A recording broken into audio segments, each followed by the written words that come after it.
Good morning, guys. So recently we pulled the differential out of the Cheeto. We swapped the 3.38 LSD that was in the Cheeto for Daniel's M3 diff that was in there. So when he bought the car, it had a 315 welded in his M3.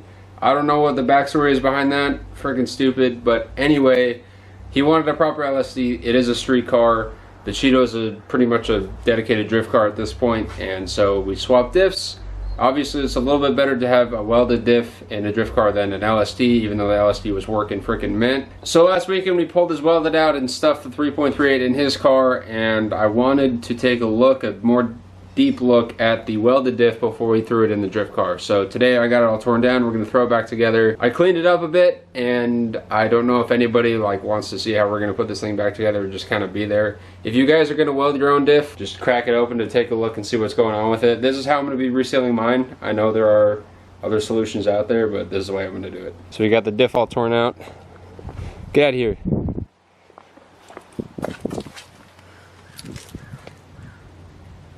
Ready to go back in.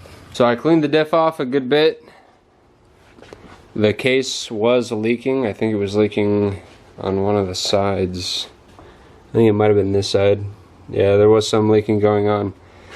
The fluid freaking reeked. It was disgusting. If you guys have never smelled burned gear oil, it does not smell very good. Gave it a really nice cleaning, so it looks freaking beautiful. So this being a welded diff, I did want to take a look at the welding and just make sure everything is good, because there's a huge difference between a good set of welds and a bad set of welds, or welding a diff properly and welding it kind of hack. So they kind of did a pretty decent job. I have seen better. This is not the worst I've seen though. So they did put somewhat of a plate to kind of match the contour of the spider gear, and then they welded that in. I've seen people just freaking sit here and milk welds, which is not the way you want to do it. So, I mean, it looks pretty good. There's a bunch of stuff just freaking everywhere. It's not a bad job. And if we spin it around, we can get a look at the other side. Yeah, so it's not bad. I'm okay with running that. It's a cheap drift car anyway. But aside from that, everything looks pretty good. There's just some junk left over from cleaning on the ring gear. I'm going to clean this stuff off a little bit. But nothing seems to be damaged or broken. It looks like it's wearing pretty nicely, which is good. And you can kind of see the pinion gear down there. Yeah, it doesn't seem to be in too bad a shape. So this thing doesn't really have any bearing play in the pinion or the carrier, which is really good. I don't think this diff has ever been disassembled before, so that's another good sign. Looks like they just stuck the plates in there and welded it the way it is. So these diffs do have a paper gasket on them that is used. Obviously that didn't work out very well for them in conjunction with the freaking RTV that they used. Yeah, so there's some of that paper gasket. So we're just gonna freaking abandon the paper gasket completely. So we're gonna clean this off. I already cleaned the mating surface of the cover off, so it's all super nice and clean. So we are gonna be using Toyota FIPG right there. Toyota FIPG, some of you guys might have heard me talk about it on the channel before. This is freaking godsend in a bottle. So when you're building these cars, you'll often use RTV in some places, like on the timing cover, where the oil pan meets the timing cover, where the rear main meets the oil pan, where the valve cover meets the Vanos unit, and like on the half moons, on the crests, on the back of the cylinder head when you're resealing the valve cover, things like that. When you're building these cars, you will use RTV sparingly, kind of as a gasket assist. You know what I mean? So you're helping the valve cover gasket assist where the cylinder head meets the Vanos unit. You're helping the oil pan gasket where it meets the rear main seal and the block, so that kind of T-section. Most Toyotas don't use like an oil pan gasket or a timing cover gasket.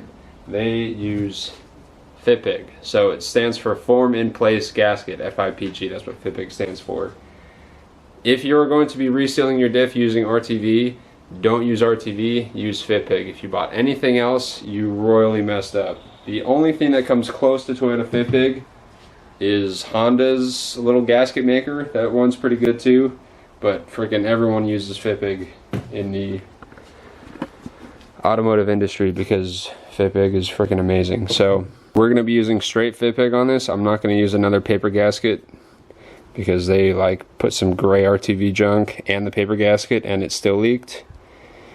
So we're going to straight just use FIPG, and this stuff is freaking everywhere. Alright, so I've got a little spinny boy, and this is a little plastic bit.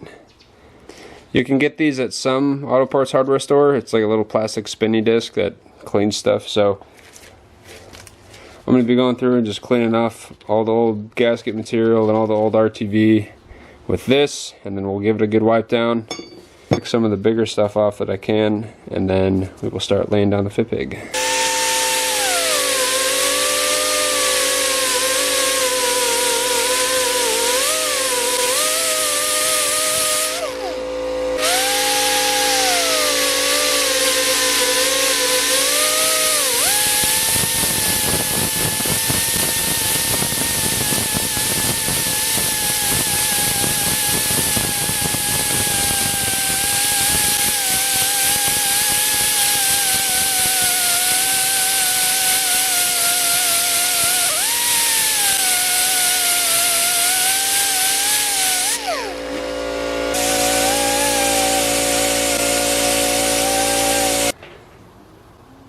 Alright, so it's all clean.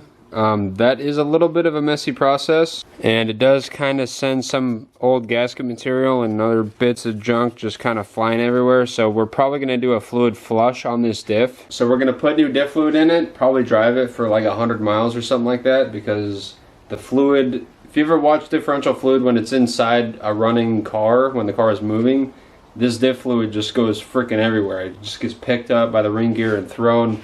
And so it's going to pick up all the little old dust and gasket material and all that junk that was flying around when I was cleaning it up. It's going to pick it up into the fluid, and then after 100 miles or so we're going to drain it, and all that junk's probably going to come out with the fluid and then put new fluid in it. So like, I cleaned it off as best I can, but there's obviously still some smaller pieces that I like can't really get to, and then there's probably some like that fell down there. So it's just a good idea to kind of flush the whole thing. So now we're going to start laying FIPG. So the plan is we're going to lay a nice little bead around the whole outside of the case, and then we're going to set the cover onto it. I'm going to snug the bolts down so it'll sit down for like maybe 5 or 10 minutes just with light torque, and then we're going to go ahead and torque all of it. I am going to be applying the FIPG to the diff. There are holes here on the diff that don't have holes on the cover, so I can kind of, you know, go around those holes. Like if I were to just kind of go through the cover, you know, you might get a spot that will not have any. So we're going to go ahead and apply it onto that. So I cut the tip kind of at an angle, so that way it's more like a pen. Another one is they provide this little key, so you can stick that on the end, and then you roll it instead of squeezing the tube.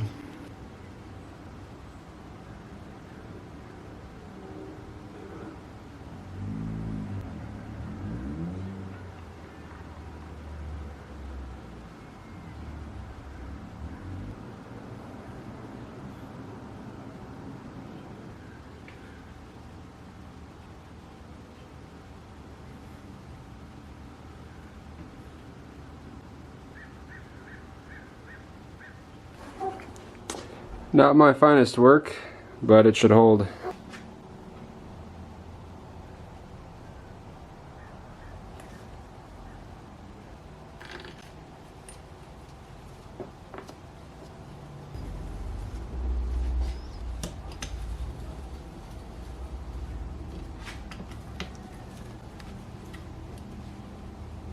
Alright, so I snugged them. I'm going to let them sit maybe 5 or 10 minutes, and then we're going to go through and torque them. So you kind of want to give the FIPG a little bit of a chance to form, and then kind of tighten that down. So this will kind of mold the gasket shape with the FIPG once you snug it down like that, and then it'll kind of dry, and then you can tighten it down more, and then it'll compress it, kind of more like crushing a gasket. Alright, so it's been maybe closer to 15 minutes, and if you'll notice, we touched the FIPG that's hanging out, It's more gaskety than it is a liquid. So that's kind of where we want to get it. So now we're going to go ahead and torque this thing down.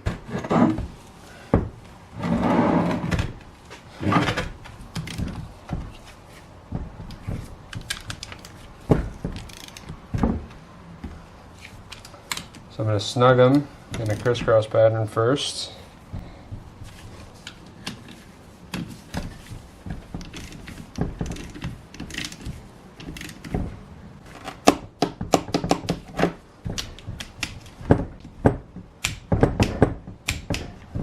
"205 inch-pounds or 17 foot-pounds.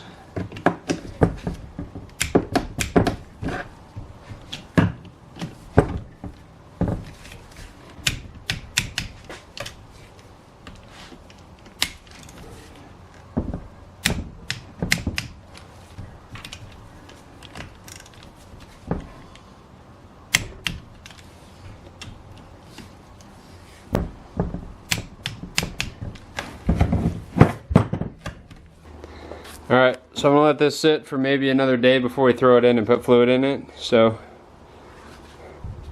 that will be another video though. Alright, I'll see you guys later.